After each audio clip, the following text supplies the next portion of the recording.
have you seen your audiences be receptive to it? Have you seen their audience, the audience and fan behavior shift over the years, especially as you've gone from MVPD only to more streaming and D2C over the years? Yes.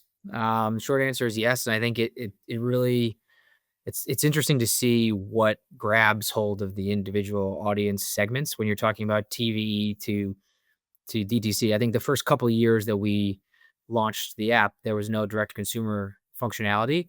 So we saw a lot of usage, understandably so, on mobile, tablet, web as kind of like a companion viewership to people who are on the go or moving. And then when they get home in front of their big screen, they have their cable box and they're watching. Exactly. So we saw some obviously connected device usage, but really a lot of the things that we were introducing were tailored to the mobile experience. So whether it was the live stats, whether it was some of the watch party functionality that you're talking about, the pick and play, the games that we did were very focused and targeted towards that audience. Yeah. As we've moved and evolved over to emphasizing the direct consumer clientele as much as we do the TVE fans, it's now a totally different segment in terms of how they watch, where they watch, how they consume.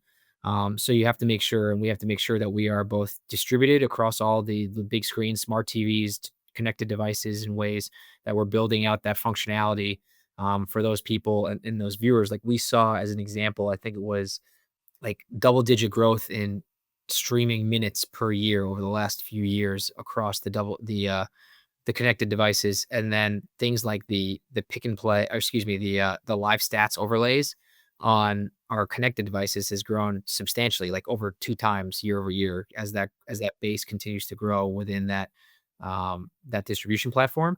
And then now we kind of want to shift towards how can we create the mobile experience to be a tandem experience with the connected devices for those direct consumer users that could also then still have that experience for the TV users who are watching it on mobile web and then sometimes in the connected devices. So it's really when you're talking about is like data. How do we set up an infrastructure that can allow us to consume and understand real-time data, get insights, and then iterate on the product as we continue to go and emphasize the different pieces and pockets of things that we've tried to do. I think you talked about the video chat feature. We've actually evolved and moved more towards a chat feature and functionality that we've done over the last year.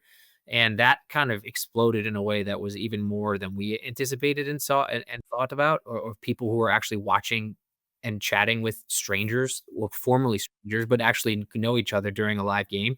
And the growth that we saw in that and the amount of people who are repeat users and coming back day over day, week over week to talk to each other and have that like moderated but healthy environment to kind of speak about sports was really, really cool. But I think now they think about it also is like it shouldn't have been that much of a surprise because the whole thesis behind community, right?